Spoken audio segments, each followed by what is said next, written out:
You think your account is private. It's not.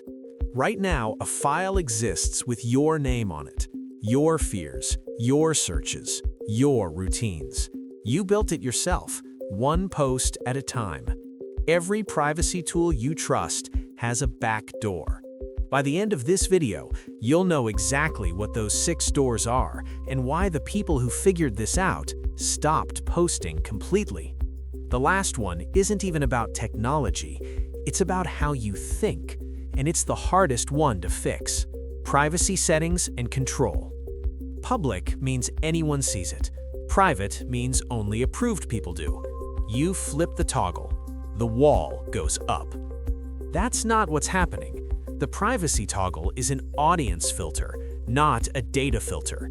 It controls which humans can scroll your profile. It has no effect on what the platform collects, stores, sells, or shares through API access. Every post you mark private is fully visible to the platform's internal systems, their ad partners, and any third-party tool with back-end access. You set your account to private. 43 data companies already received your activity before you finished the setting. The toggle was never pointed at them. It was pointed at strangers. The platform isn't the threat you're protecting yourself from. It is the collection system. So what do?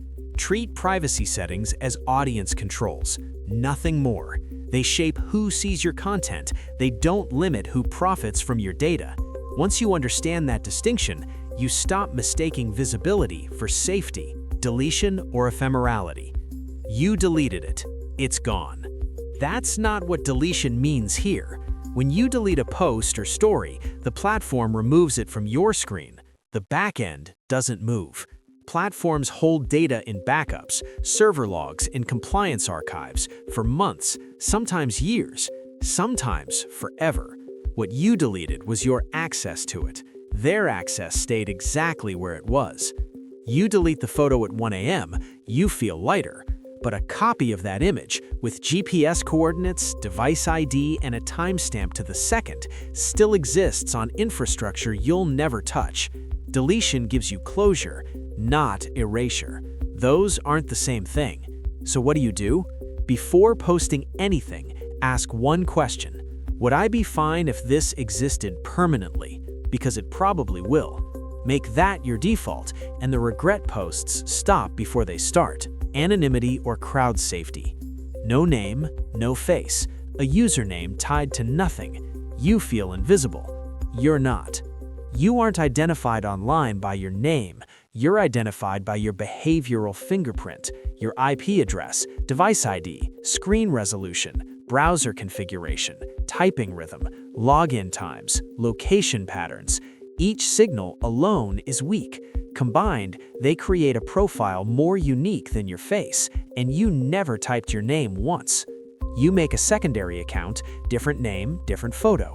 You log in from the same phone, same Wi-Fi, same time every evening. The system connected it to your main account before you posted anything.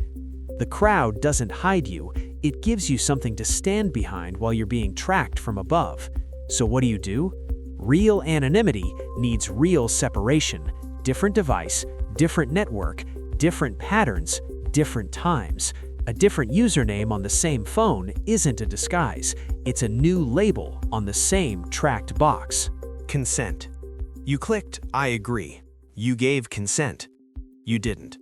Terms of service are legal documents written specifically to transfer your rights in language most people won't finish reading.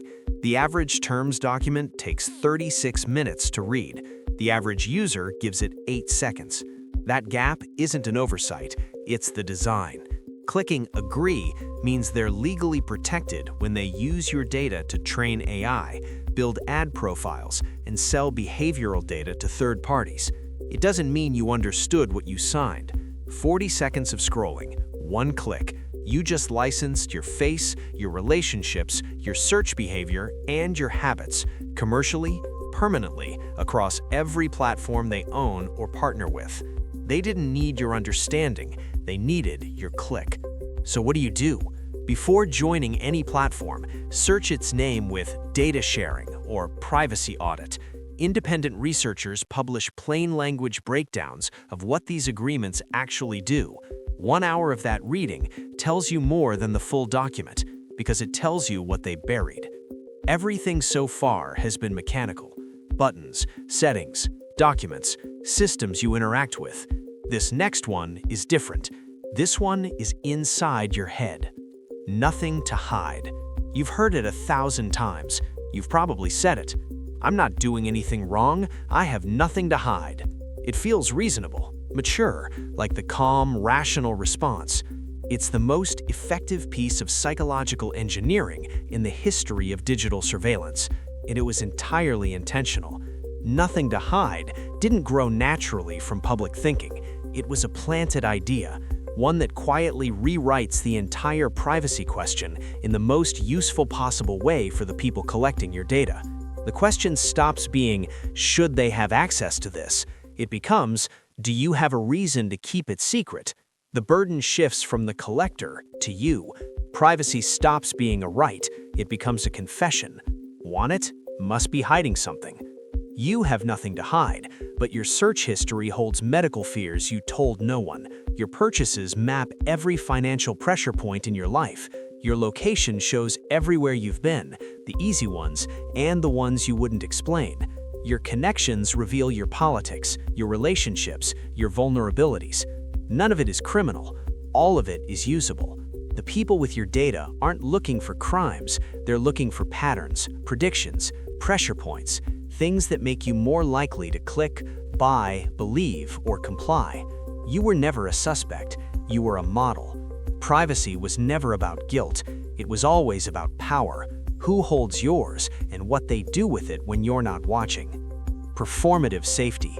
And now the last one. The illusion that feels the most intentional, the most personal, the most controlled.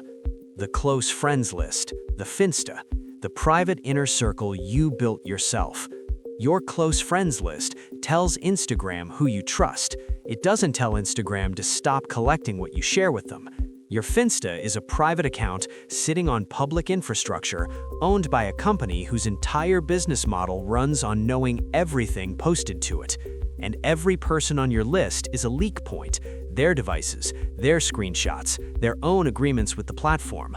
All of that touches your content too. You built an inner circle. You shared things you'd only say to people you trust. The platform sat between you and every one of them, collecting in both directions the entire time. Private, in close friends, is a social label, not a technical one. The platform was never inside your circle. So what do?